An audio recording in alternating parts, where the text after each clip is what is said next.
won't believe me, but your internal experience has nothing to do with your external experience. You think it is, you think it's the situation. And so you think that if you change the situation, it's going to change the internal experience.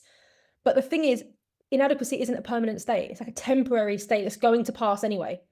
When you stop looking in the mirror and when you go about your day, you're going to stop feeling that feeling, right? And so we tie it to the thing. If I have the body, if I have more money, if I have the most attractive female, I'm never going to feel this way again. I am going to be good enough. When we actually realize we separate the two, we have to do the inner work and process these feelings and work with our feelings. We then take a value aligned action. That's kind of the point I was making. So it's kind of like you look in the mirror, you feel these feelings, you realize that, okay, those are my feelings. And then you take action based on what your values are. Oh, I'm in this program, I'm trying to lose weight. Right, let me do the steps I'm supposed to be doing. Have I gone to the gym? Have I done this? And then you realize, oh, that's interesting. I'm having those feelings inside. I wonder where else they show up. Is this something that shows up across all contexts? Oh, interesting. How does this play out in my life in other places? Interesting. That's more of the approach to take. Yeah, I think some of my clients, the way that will manifest is self-criticism, Yeah. negativity, which then they do channel in a kind of almost a positive way, like channeling dark motivation to go, I'm going to kick my own ass. And that's going to be the motivation I need to get to the gym or follow my diet. Yeah. What would you We say about spoke that? about this a little bit before. We've spoken about like it's helpful in business too, in that when you're driven from a deficit place or you're feeling less than or you're driven from fear, it can be such powerful motivator and it can really get you to where you want to go. And then you're going to reach a point where you're no longer in pain anymore or you're no longer have the issue.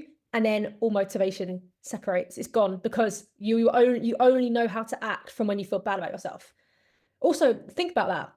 I know that's the kind of David Goggins approach, essentially, which is that hate yourself into change. But I think the most stoic thing is to have absolute self-respect and you're doing things because it's making you more fortified, being the best version of yourself, rather than if you don't do it, you're going to feel like shit and you're going to criticize yourself, right? So I think dark energy, dark fuel, we all use it. It can be really powerful. But at some point, realizing you need something else.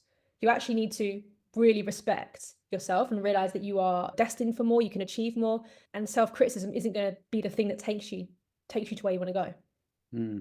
So it can be a helpful, not necessarily helpful, but it can be a powerful tactic when used sparingly, but it's not a sustainable solution.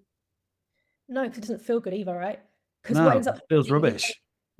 it feels crap the entire time, and then you look in the mirror and maybe you do have abs, and what do you think? Oh God, I don't have an 8 pack, you know? Or, oh, for God's sake, our shoulders aren't big enough. If you are a person who's highly self-critical, it doesn't suddenly stop when the external or the body changes. You have that relationship to self that you criticize what you do. So that's why it's really important to nip it in the bud and try to come from a less critical space.